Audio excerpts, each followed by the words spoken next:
Oh, no, he's in the trap now and he ain't getting out. I've tried a bunch of different traps in the past, but these ones were the only ones to work extremely well. So if you have a wasp problem as well, I definitely recommend going with this one. I'm going to put a link to where I bought them on Amazon in the description and in the comments. But before you go and buy it, first I'm going to show you my magic recipe as to what I put inside to catch the wasps. Then we're going to set it up so I can show you firsthand just how many we're going to catch. Here it is, guys. This is all it takes for the recipe. It's going to be equal parts water, sugar, and apple cider vinegar. That's going to create a sweet and sour aroma, mimicking the ripe fruit that wasps and hornets like this time of year, and then a couple of drops of dish soap. That's going to break the tension on the water surface, allowing the wasps or hornets to sink down and drown.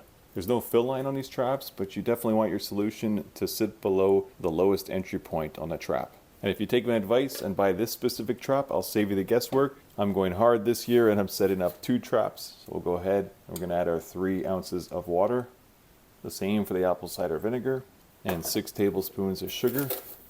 And then lastly, 5 to 6 drops of the dish soap. Get the lid back on and go set this bad boy up outside.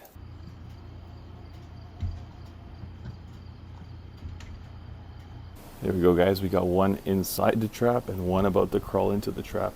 Oh, and then a third one just flew up. I mean, I know the hole's narrow on the inside, but there's still a hole there. You think they'd be smart enough to exit through there. So I don't know why they don't.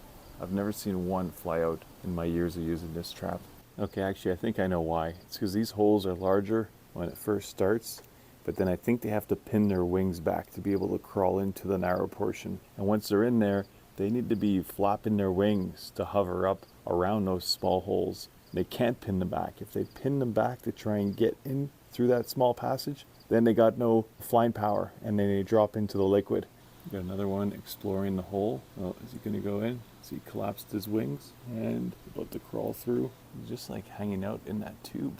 Oh, no, he's in the trap now and he ain't getting out. There we go. I think that's number 14. All right, now he's flying around. Oh, he took a dive. Man, that was quick. Usually they hover around for a while. He just went straight in. Let's see if we can find him. There he is underneath, swimming for his life. Gosh, I also wonder how long these things can survive underneath, because he's completely submerged under that liquid.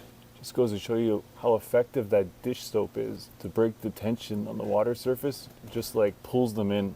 And I think, yeah, slowly he's drowned. It seems to be about 15 seconds. That's about all they can handle underwater. All right, so here's the truth, guys. Day and a half in, and I've counted, it's hard to tell, it's a bit of a slurry of dead wasps, but I'm getting around 44 in this trap, which is just crazy. And that's what this video was all about, to show you proof that this specific trap does work, because it's been 3 years in a row that I've hung it, and without fail, I catch wasps. But I also have friends who tell me they've hung wasp traps in the past. It was an absolute waste of time. So if you want to know a method that works, then go ahead and buy this specific trap. I'll link it in the description and pin it in the comments, as well as don't forget to use my specific recipe, because that's, I think, what the secret ingredients is to this trap working so well. And if you do go ahead and buy that trap and have success with it, please let me know in the comments. I love reading them. I always make sure to reply, and hearing that my video might have helped somebody out really means a lot.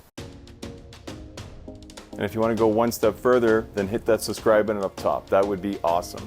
But even if you don't do that, make sure you check out this playlist over here where I show you other great hacks you might be interested in watching. And I'll see you guys in the next video.